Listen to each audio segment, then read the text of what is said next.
Hey, Tuxfu here. Welcome to my video series on taking back control of your computing. By that I mean your freedom and privacy on the internet. So today we'll be having a look at secure email services. So these are alternatives to gratis providers like Google and Yahoo.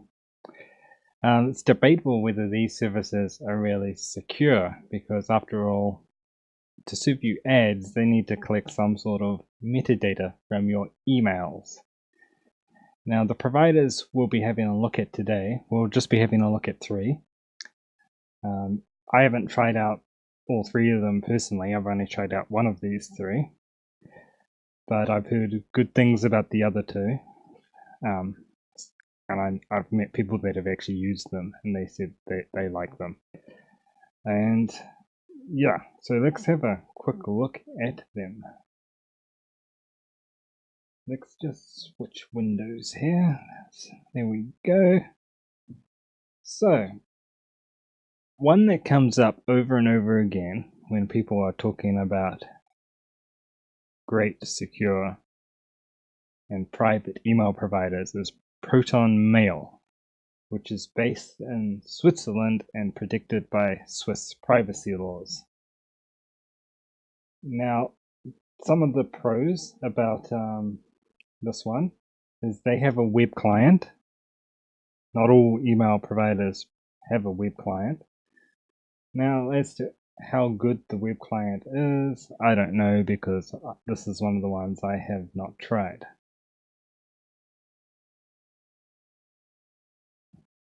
Now, this one costs, change it to US dollars. This one costs $4 US a month. You can use your own domain name with this one, and you can have up to 5 email aliases.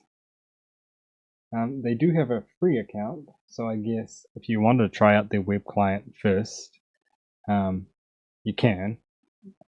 I mean, personally, I use a email client. I don't use web clients. But yeah, so that's Proton Mail. So I'll include links to all three of these in the video description. Another one that comes up over and over again is Fastmail, which is some of the pros of this one is it also has a web client, and you can use your own domain name with this one as well. Oops, I was meant to click on pricing. Now this one's $1 more expensive, but it does have a basic plan. I personally wouldn't go with the basic plan. What does the basic plan not have?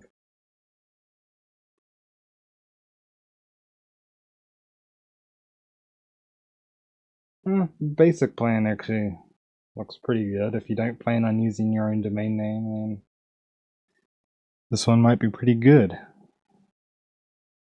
2 gigabytes is enough. Okay, and the third one we'll be having a look at is librem.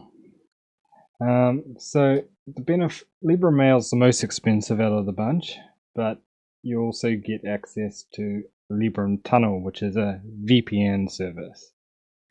Some of the pros with this one is they actually have a family pack. Now, if you get the family pack, you can provide a mail account and tunnel accounts for a few friends and family members, up to 5.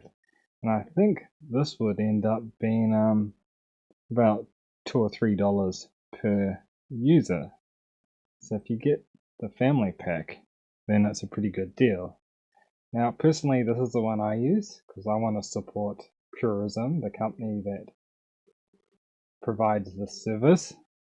They've done a lot for open source hardware, and there's only like a handful of companies that are doing this.